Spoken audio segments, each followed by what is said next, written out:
He's raised millions of dollars for charity. He became a judge and was awarded the Order of Canada. So basically, a bit of soccer, really. Our second inductee is none other than George Springate, and here to say a few words about George is one of my besties from CJD. At least he was my bestie until I got hired and he didn't. So I'm my bestie, Andrew Rossi.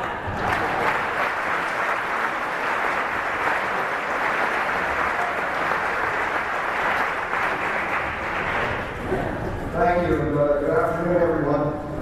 Congratulations to all the inductees today, and a personal thank you for allowing me to share this afternoon with you. It really is quite special. The rich history of Point St. Charles, like all history, is the story of its people.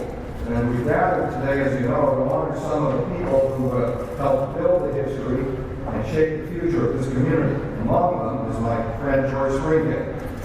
As Chantal pointed out, his CV alone looks as if it's the reflection of the accomplishment of what should be several people.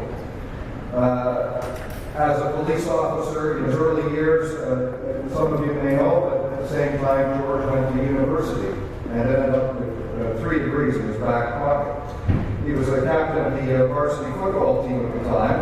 He is, or has been, a police officer, a film producer, a member of the National Assembly, and I think very important for this community, way back then, he was one of our first language rights advocates in Quebec.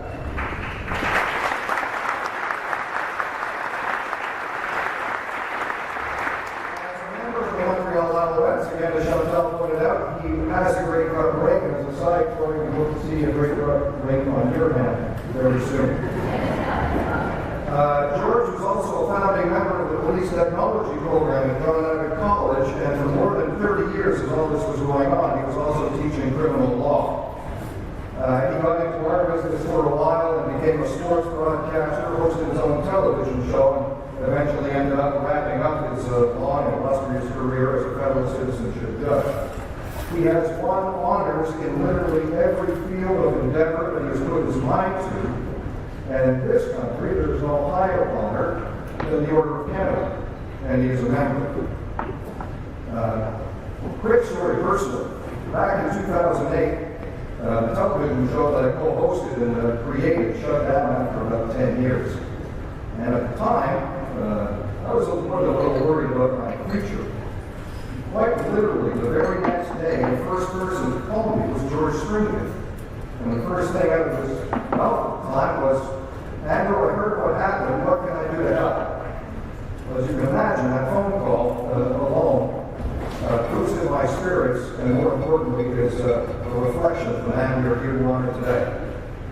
George's story, as you know, is an extraordinary journey through a life well lived. A man whose personal energy, generosity of spirit, singularity of focus, and determination to achieve his dreams allowed him to achieve so much. If you don't believe me, you can ask him later. My friend George Springate.